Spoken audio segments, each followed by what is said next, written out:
인제대 신문방송학과 김창녕 교수님, 안녕하십니까? 네, 안녕하십니까? 예, 이미 우리 사회 부조리한 용어로 자리 잡았습니다. 전관예우. 근데 부조리하다는 걸 다들 아는 것 같은데 공공연히 이어지고 있는 것 같습니다. 그죠? 네. 이번에는 좀 안대희 후보 사퇴에서 눈에 띄는 대목이 있는 것 같아요. 그 언론의 시각인데요. 보통 보수 성향의 언론은 아무래도 이제 여권 우호적인 기사가 많잖아요. 그런데 이번에는 보수, 진보 성향 상관없이 전관예우 부분을 아주 고밀도로 파헤친 것 같다는 인상을 받거든요. 어떻게 보십니까? 네. 이 전관예우 어느 언론 할 것 없이 집중적으로 파헤쳤고 이것이 우리 사회 고질적인 문제라고 지적했지만 이것이 개선되지 않는다는 것은 그만큼 아주 뿌리 깊고 이 전관예우의 전통이 앞으로도 쉽게 바뀌지 않을 것이다. 그만큼 어렵다는 것이죠. 전관예우라는 표현 외에도 이 관피야 혹은 유전무죄 또 교피야, 법피야 이런 식으로까지 불리면서도 여전히 이 맹위를 떨치는 이 전관예우는 언론에서 한두 번 지적한다고 해서 쉽게 없어질 그런 것은 아닌 걸로 보입니다. 그만큼 심각하기 때문에 어느 언론이든 상관없이 다 파헤쳤다. 그렇죠. 그만큼 사회에 공통된 정서인 것 같아요. 전관예우는 이제 더 이상 안 된다. 이런 게 있다는 거겠죠. 예, 그렇긴 한데 보시다시피 안 된다고 우리 국민들 사이에서는 공감대가 형성됐지만 네. 하지만 이런 일을 벌리는 사람들을 보면 소수의 고위직들 그것을 주고받는 사람들이기 때문에 국민적인 여망이나 기대와는 무관하게 이런 부조리한 일들이 반복된다는데 우리들의 안타까움이 있는 거죠. 그러니까 그 부분이 참 궁금한 게 신기한 게 국민 인식이 이 정도인데 그 임명권자 그러니까 청와대에서는 전관예우 부분을 문제라고 생각하지 못하고 검증을 완료했다는 거겠죠. 그렇죠. 이 정도면, 왜냐하면 현재의 법무부 장관도 그런 전관예우의 특혜를 받았지만, 장관이 됐지 않습니까? 네. 그래서 그 정도의 전관예우는, 보는 시각에 따라서 일만 잘하면 된다. 이게 언제부턴가 이명박 정부 들어서고 난 뒤부터는 도덕적으로 좀 문제가 있더라도 일만 잘하면 된다. 그런 논리로 다 이루어져 왔고, 네네. 이번 박 정부에서도 이런 전관예우에 대해서도 크게 문제시하지 않았다가 이번에 이렇게 아주 크게 이제 사회 문제가 된 것이죠. 그렇군요.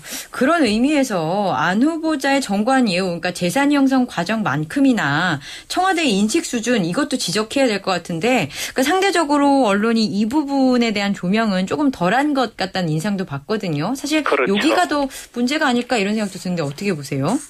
일단은 청와대에서 언론의 이런 지적을 알고는 있지만 그만큼 우리 사회에 국민적인 기대 수준에 맞는 그런 청렴한 고위공직자를 구하기가 굉장히 어렵다는 것이죠.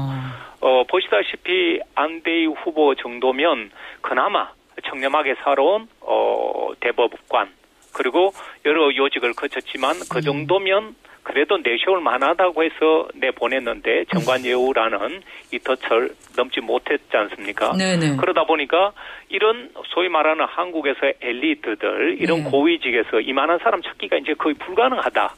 이런 기대는 알지만 그런 사람 찾기가 어렵다는 것이 현실적인 문제죠. 그러니까 인력 풀을 좀 더 넓혀서 다양한 계층의 사람들을 보지 못하고 자기 주변의 측근들만 찾다 보니까 이런 결과가 빚어지는 거죠. 그러니까요. 이번 사태와 관련한 어떤 변명이랄까요? 해명을 보면 그 정도면 상당히 훌륭하지 않냐. 그리고 사회에서 요구하는 도덕성 기준을 들이대다 보면 이럴 사람이 없다라는 건데 그것의 해결책은 존재하지 않는 게 아니라 말씀하신 대로 인력 풀을 넓히고 좀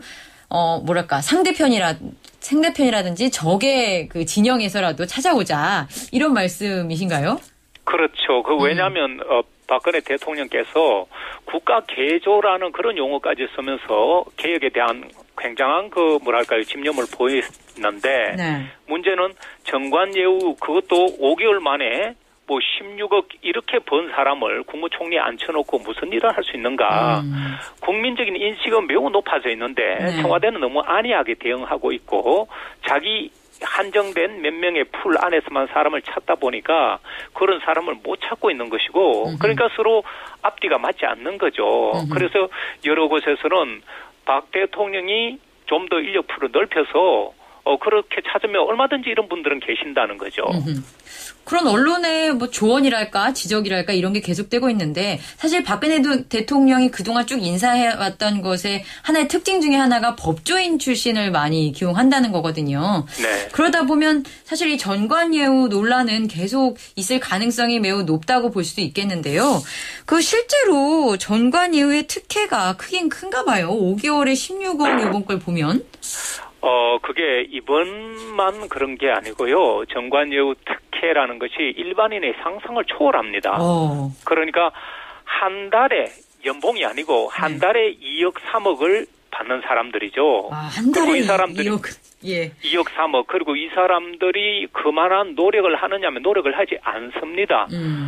말하자면 자기 도장 하나 빌려주고 자기 이름 하나 걸치면서 받아내는 돈들이 이런 정도고 과거에 정동기 감사원장 후보도 전관예우 특혜를 받고 그 특혜 때문에 결국은 감사원장 자리에 못 올랐고요. 그랬죠.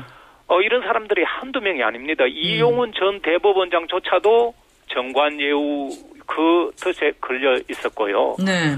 말하자면 이 거명을 하면 굉장히 이런 사람들이 많은데 저희가 궁금해서 판사 검사들에게 물어봤습니다. 네? 어떻게 이렇게 우리 사회적으로 지탄받는 전관예우를 계속 할 수 있느냐 했더니 그 사람들이 약속이나 한 듯이 이제는 그런 것 없다.